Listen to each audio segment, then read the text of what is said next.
Antes de tudo, irei retirar a minha máscara.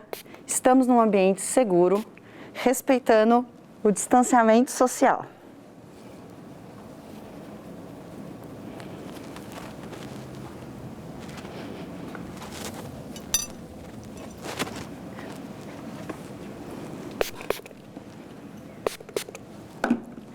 Meu nome é Maria Angélica, sou professora de Ciências da Rede Municipal de Ensino de São José dos Campos e hoje gostaria de conversar com vocês sobre as vacinas e o sistema imunológico.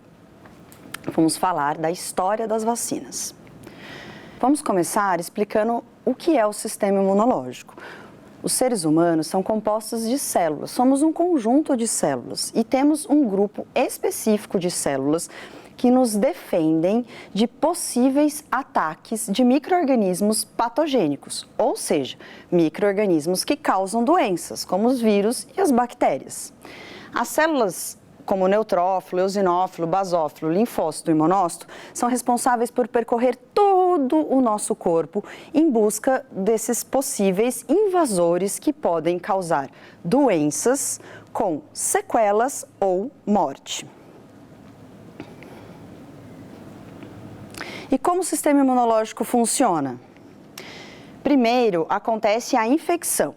O agente infeccioso entra, o sistema imunológico trabalha para reconhecer o patógeno e o destrói. Portanto, quando as células reconhecem algo que não é nosso, elas o destroem.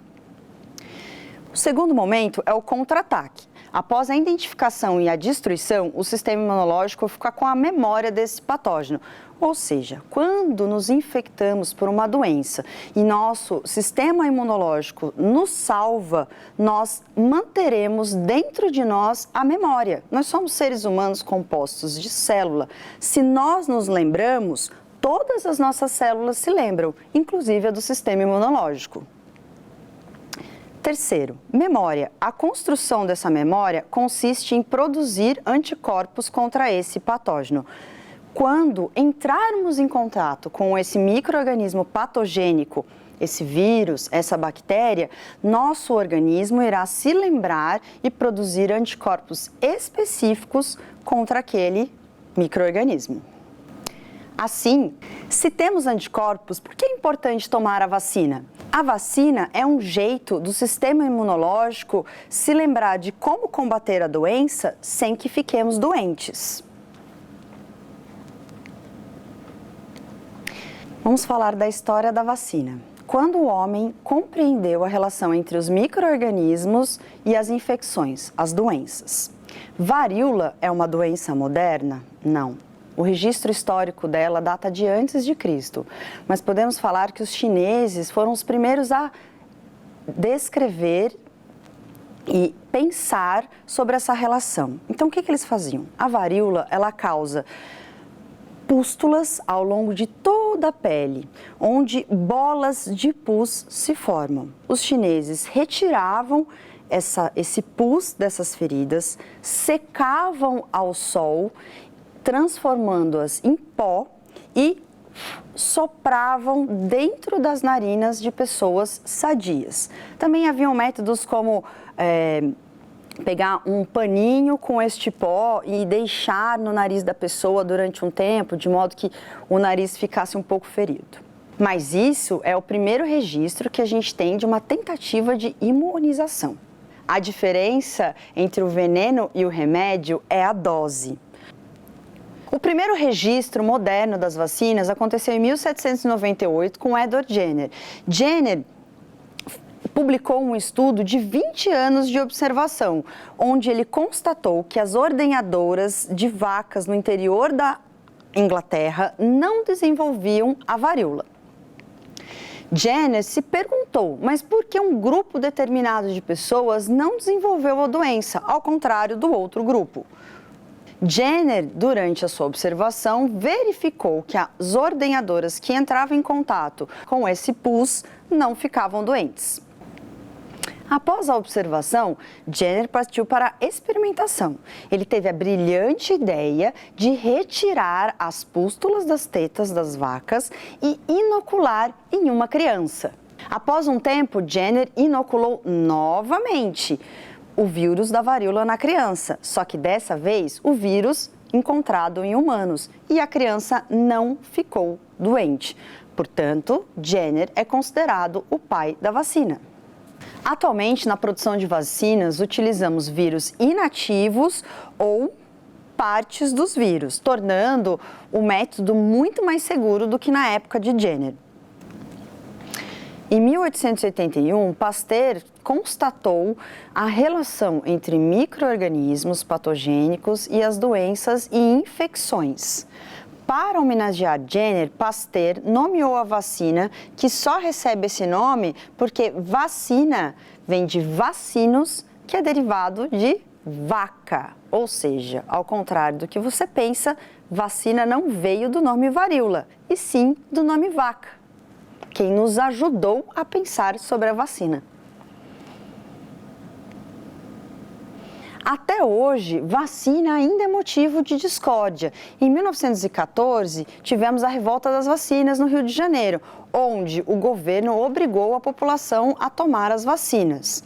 Porém, um estudo do Ministério da Saúde de 2014 mostra que a classe A vacina menos os seus filhos do que a população de modo geral. Isso é um problema, pois essa parcela pode transmitir o vírus para as pessoas que não podem tomar a vacina, como crianças com menos de 6 meses ou portadores de doença autoimunes.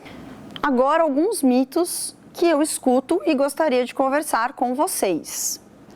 As vacinas fazem mal? Em 1998, um médico inglês publica um estudo falando mal da vacina tríplice viral. Ele alegava que essa vacina provocava o autismo.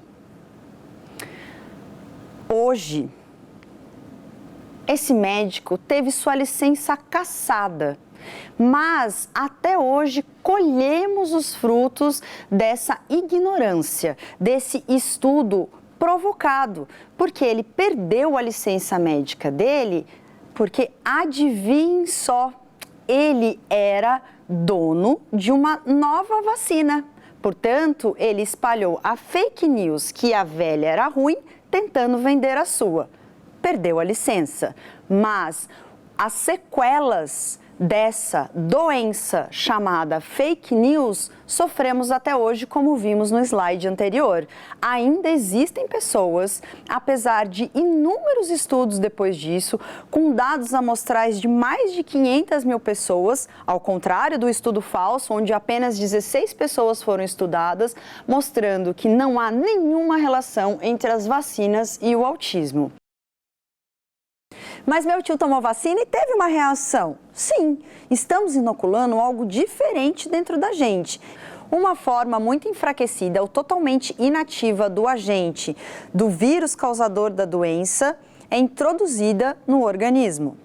As defesas do organismo entram em ação e esse combate gera anticorpos e memória imunológica.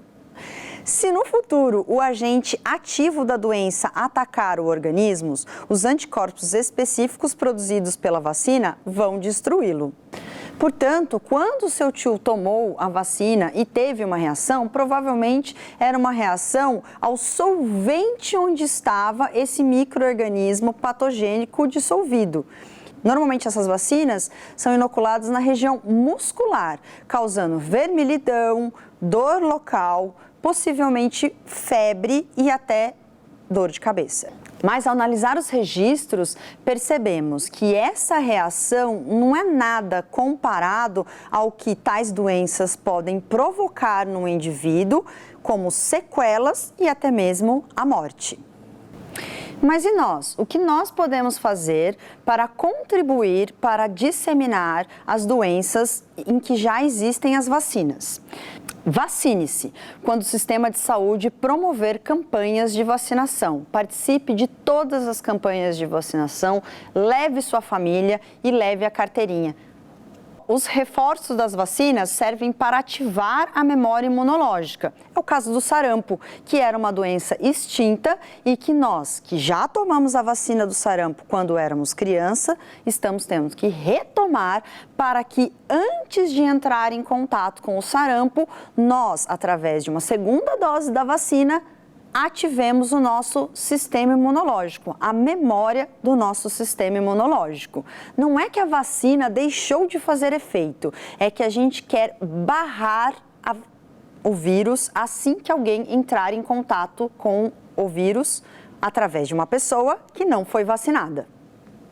O vírus da gripe sofre mutações e por isso é importante se vacinar todo ano. O vírus da gripe em circulação ainda é um derivado da gripe espanhola. O vírus não vai embora, portanto, vacine-se. Tomar vacina é um cuidado pessoal e coletivo. Você, ao tomar a vacina, está cuidando de quem não pode tomar, como as crianças de 6 meses e pessoas com doença autoimunes. Só as vacinas ajudam o sistema imunológico? Não. Além das vacinas, temos que cuidar dos nossos hábitos de vida. Nós somos feitos de células. Todas as nossas células merecem cuidados. Por exemplo, ao estudar, estamos aprendendo a combater a fake news, estimulando os nossos neurônios.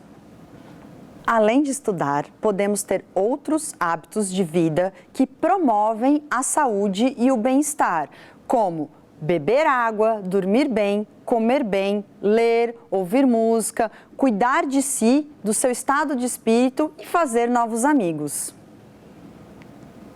Obrigada pela atenção e até a próxima!